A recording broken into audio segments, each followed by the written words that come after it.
Federal Drive is presented by GEHA, Government Employees Health Association, proudly providing health and dental benefits to federal employees and their families. Visit GEHA.com. After an Inspector General review identified gaps in suicide risk screening and follow-up, the VA moved to strengthen those processes across its system.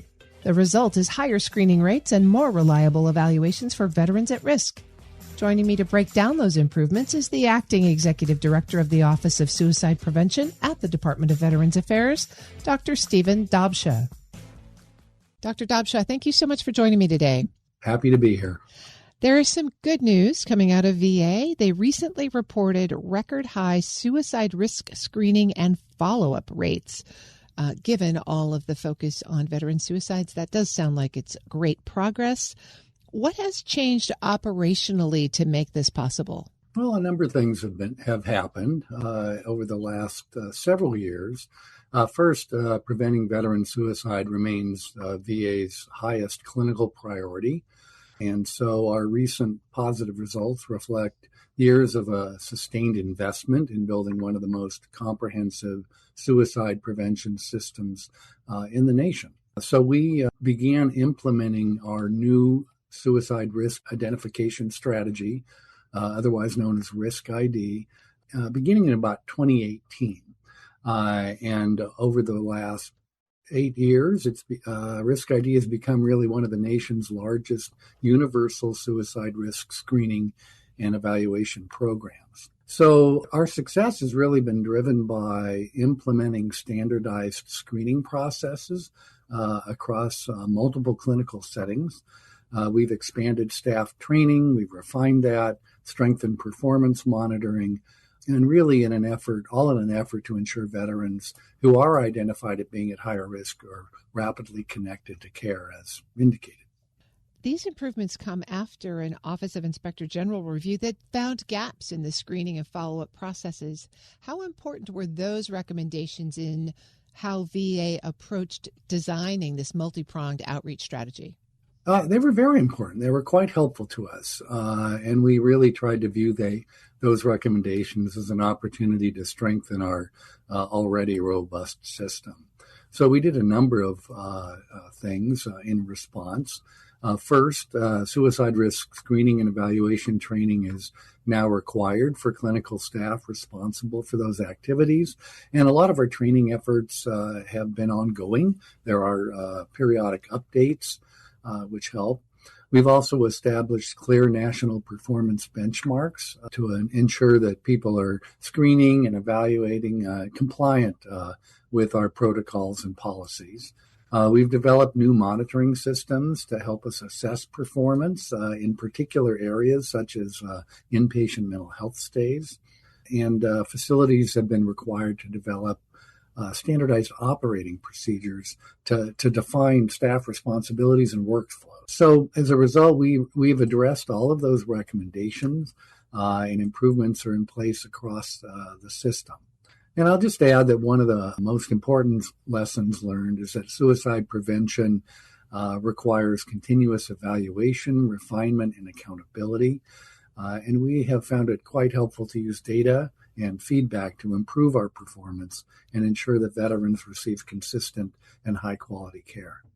Well, speaking of data, one of the headline numbers here is that 96% of at-risk veterans now receive a comprehensive evaluation within 24 hours. That's a really tight window. What has to happen on the ground to actually deliver that kind of response? Yeah, that's a great question. So when a veteran screens positive for suicide risk, and that's a pretty limited number of questions initially, the process doesn't stop there. So that if someone has a positive screen, that immediately triggers a more comprehensive evaluation that's conducted by a qualified clinician. So in most outpatient settings, those evaluations occur the same day. In inpatient, residential, and emergency room settings, veterans receive an immediate risk assessment and appropriate intervention. And the evaluation it really helps determine the level of risk. It's really a tool for the clinician and the patient to work together to figure out what is that level of risk and what makes most sense as a next step. And that might be safety planning. It might be more direct crisis intervention, might be hospitalization in some cases, or referral to outpatient services. What are the biggest challenges of meeting that 24-hour window? Is it availability of the folks who do the next step? Not usually. There are usually qualified clinicians who are available. I think it does take time. As I mentioned before, we've done a lot of work to develop workflows so that we're able to find the clinicians. So in some cases, like in primary care settings, we may call in mental health specialists who are on site in those settings to come do the care. In other settings, the primary care clinician may start with that initial evaluation and then refer on as needed. Dr. Stephen Dobscha is the Acting Executive Director of the Office of Suicide Prevention at the Department of Veterans Affairs. Dr. Dobscha, at the same time, the VA's data shows that many veterans who die by suicide weren't actually enrolled in VA care. How does that shape your approach to suicide prevention? Yeah, it's had a lot of impact and increasingly a focus for our service. So one of the most important findings we have found in the last few annual suicide reports that our office puts out is that many veterans, almost 2/3 who die by suicide, aren't connected to VA healthcare at the time of death. And so we've made significant efforts to expand outreach beyond our facilities and into communities where veterans live and work, are looking for resources. And so during the first half of this year, VA has done a lot of work around messaging and communications. So we've delivered more than 1.4 million text messages and 11 million emails to veterans nationwide, promoting healthcare enrollment as well as suicide prevention resources. And those efforts have contributed to more than 124,000 new enrollments into VA healthcare as of June of 2026. We've also expanded partnerships with veteran service organizations. We're doing more work with faith-based organizations, community coalitions, state governments, peer networks, and local providers to reach veterans who may never walk into the doors of a VA facility. And as you press that outreach, what are you hearing from veterans? Is this the first time they've had contact with the VA? Are they responsive and enthusiastic? They are. There are many who are now, well, for one thing, many of the veterans we're reaching are getting enrolled in care. Now, that's a first step. Once you get enrolled, you need to make appointments and actually connect with care. So not everybody's doing that. Just the fact that at least to date, 124,000 new enrollments just this fiscal year is some evidence that people are interested in those services and would like to be engaged. And you just also mentioned about the number of organizations that you're reaching to as well. Where has the integration across those programs been the most challenging, and where would you say it's made the biggest difference? It might be a little early to see where some of the biggest differences are. We're working very effectively with the Governor's Challenge, 50-state challenge, and doing a lot of work around transitioning veterans who are in that first year after they leave the military. Turns out that's a very high-risk group.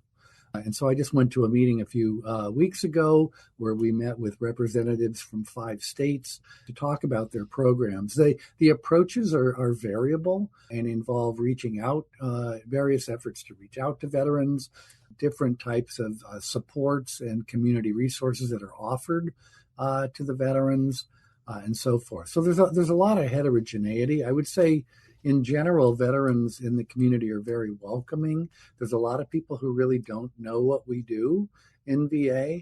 We're working very hard to get the messages out that we want to help and that we're available. We just chatted with GAO recently about a report they did on DOD's suicide prevention training program, basically finding that the training is not standard, it's not measured, they don't have good data on how it's being completed.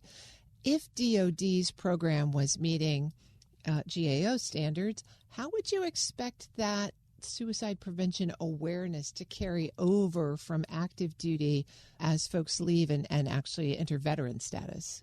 I think it would have impacts in a number of ways. Certainly, I think military service members who leave the service would be more aware of resources available to them.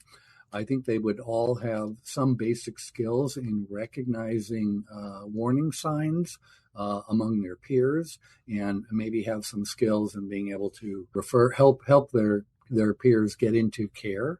I think ideally in a program you'd see spouses and supports engaged as well.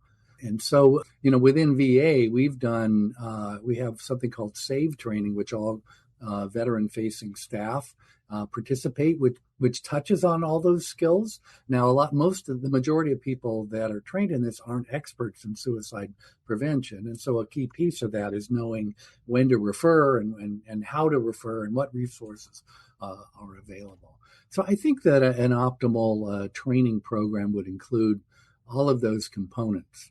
And as you look ahead at VA's suicide prevention programs, what are the next priorities for you?